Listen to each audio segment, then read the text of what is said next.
সোনামুড়া মহকুমা শাসকের কাছে বেশ কিছু গুরুত্বপূর্ণ দাবি নিয়ে ডেপুটেশন প্রদান করল সোনামুড়া কিষাণ কংগ্রেস। মঙ্গলবার জেলা কংগ্রেসের উদ্যোগে রেগার শ্রমিকদের বকেয়া আদায়, দুর্গাপুজোর আগে রেগার শ্রমিকদের অন্তত পক্ষে 10 দিন কাজ প্রদান করা, এই সমস্ত বিষয় নিয়ে ডেপুটেশন প্রদান করা হয়। যে কোনো উৎসব আসলে উৎসবের পূর্বে শ্রমিকদের বিভিন্ন দপ্তর থেকে কাজ করানো হতো এবং পুজোর 2-3 দিন আগে সেই কাজের টাকা প্রদান করা হতো শ্রমিকদের হাতে, যার ফলে শ্রমিকরা সেই টাকা দিয়ে পুজোর দিনগুলিতে ভালোভাবে কাটাতে পারত। কিন্তু বর্তমানে উৎসবের আগে কাজ না থাকায়, শ্রমিকদের পকেটে উৎসবের মুখে টাকা না থাকায় অনেকটাই নিরাশ হয়ে পড়েন শ্রমিকেরা।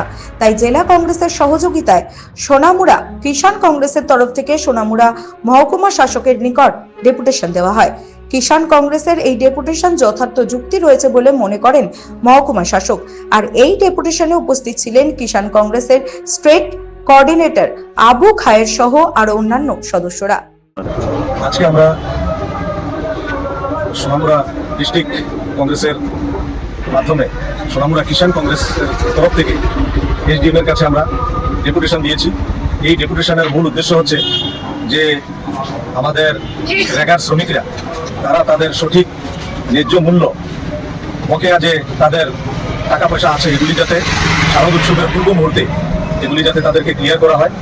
আর দ্বিতীয় পয়েন্ট হচ্ছে দুর্গা উৎসবের পূর্বে আরো 10 দিন কাজ যাতে প্রদান করা হয়, যাতে এই পুজো সুন্দরভাবে পরিচালিত হয় এবং পাশাপাশি শ্রমজীবী, কৃষিজীবী এবং সমস্ত আমাদের মায়েরা, বোনেরা যারা গরিব অংশের মানুষ, তাদেরকে যাতে সুন্দরভাবে দুর্গাপূজা উপভোগ করতে পারে, এই বিষয়ে আমরা এসডিএম এর কাছে আমরা এই দাবি দাবা রেখেছি। এবং এই দাবি দাবা গত 6 সেপ্টেম্বর আমাদের ত্রিপুরা প্রদেশ কংগ্রেসের তরফ থেকেও আমাদের মাননীয় মুখ্যমন্ত্রী ডক্টর মানিক সাহার কাছে একটা প্রতিনিধি মণ্ডল গিয়েছিলেন। তখন জনহিতে, জনগণের স্বার্থে যে সমস্ত দাবি দাবা রাখা হয়েছে, এর মধ্যে আমাদের এই দুটো দাবিও ছিল।